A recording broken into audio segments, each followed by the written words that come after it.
ازاي تعيش قصة حب رومانسية؟ انا نفسي اعيش قصة حب سافلة سافلة؟ دعوة عامة للجحيم. سافلة ازاي يعني؟ ملهاش ملامح. ملهاش ملامح. ايوه يا جماعة، قصة الحب اللي ملهاش ملامح زي كده. حلو ابو سن، اكلكم منه ليه؟ عشان هو احسن منكم بحاجه؟ حبيبي اللي متغاظ مننا يعمل زينا. احلى مسا عليك يا ابو سن. طب بذمتكم حد شايف لهم ملامح؟ اتفضلي عصير الفراولة. مفيش ملامح خالص، كملي. انا نفسي اعيش قصة حب سافلة ملهاش ملامح. اشتمه يشتمني. يا جليلة الحياة، ضربة في كبد امك يا شيخة. لا لا لا، انا بشتمك مش انت عايزة اللي يحبك يشتمك. اشتمه يشتمني. ايوه. يحب فيا احب فيه. اعمل له بلوك يعمل لي بلوك.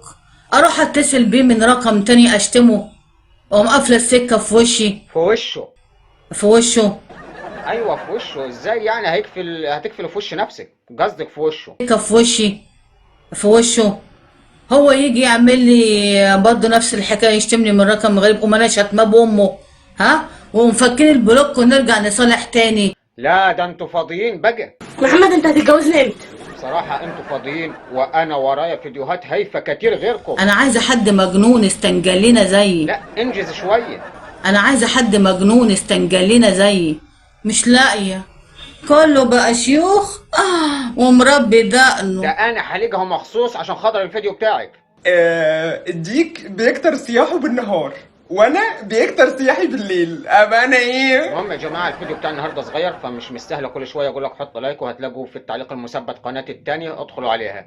اول فيديو معانا فيديو تاتو. اخبار يا عمو؟ تحفة. شغلك فيه اي حاجه؟ تحفة ما شاء الله، تحفة، تسلم ايدك. ادي الشغل اهو. هات لي رسمه كده. هات لي رسمه الظهر. ورينا الظهر، قصدي رسمة الظهر. ادي الرسومات يا جماعه، منزلين خصم 50%. يا جماعة بصوا على رسمة الظهر، يا لقمة. كملي. منزلين خصم 50% على شغل الرسومات 3D مع نوجة تاتو. ايه الاخبار؟ تسلم ايدك. شغلك فيه اي حاجه؟ تحفة. تحبي تقولي لهم ايه؟ نوجة تاتو مفيش منها يا جماعة بجد. حبيبتي مكان. بجد ما شاء الله يعني. زي ما وعدتكم يا جماعه، خصم 50% يوم الجمعه الجاي ان شاء الله. طبعا يا جماعة، عرض 50%، خصم 50% يوم الجمعة. تصلي ظهر الجمعة وانزليها على طول. الخمرة أنا بعد ما بصلي العشاء بشرب كاس ولا اتنين، وسعاد مش كانت بتقرب خالص الخمرة. طبعا يا جماعة، بس أنا عندي قطعة سؤال صغير. هو الشخص اللي واقف قدامكم ده منظره إيه يعني؟ إيه؟ تكرم! أيوة يا أبو عمو، أنا خايف عليك. بدل ما تقف وتتفرج كده الفيديو بتاعها هيزع على النت وتعال تتفرج معانا. اقعد جنبينا هنا. البيخ خرنج برضه. يا عوضين يا جليل الحقيقة، هات لنا فيديو يكون محترم. الناس بتشتمني انا في الكومنتات وانت اللي مختار الفيديوهات. فيديو عن الكواليس، ماشي يلا بينا.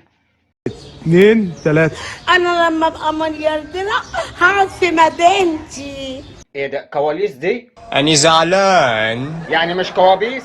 هقعد في مدينتي. هات لنا فيديو عدل يا عوضين. الموهبة دي هتعجبكم يا جماعة، اتفرجوا على فيديو الموهبة. هو انت امك اسمها ايه؟ هو انت عبيطه يا بت؟ عايزاني اقول اسم امي لاي حد ولا ايه؟ طيب يا سيدي، لو اتجوزنا وخلفنا بنت هتسميها ايه؟ هسميها فاطمه على اسم امي ست الحبايب دي. ماشي يا ابن فاطمه. الله يخليكي.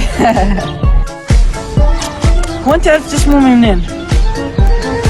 يا بت صراحة أكتر ناس شغالة في مصر دلوقتي دكاترة استئصال المرارة. رجل الخروف. أيوة طبعا، يعني دول واخدين ملاحق في تانية إعدادي وجايين يعملوا فيديوهات. نتيجتهم ظهرت ونجحوا. لا طالما نجحوا اعملوا فيديوهات براحتكم. المهم يا جماعة، أتمنى الحلقة تكون عجبتكم. معلش حلقة سريعة كده، فاستنونا إن شاء الله في حلقات جاية. ما تنسوش تكتبوا كومنت وتحطوا لايك، وتستنونا في فيديوهات جاية. والسلام عليكم ورحمة الله وبركاته. اشترك في القناة وفعل زر الجرس عشان يصلك كل جديد. مستر سيد دي جي مزيكا اونلي وان. احنا يابا كده مش بنخاف، الغلط هنا مش متشاف. احلى مستر سيد، فيديوهات من غير اسفاف. حاطط كده على الغلطات، كشف كده على اللقطات اللي منكم مش مظبوطة، تاخدوا مننا انتفاضات. يلا بسرعة نشترك في القناة ونفعل زر الجرس عشان يصلك كل حصريات.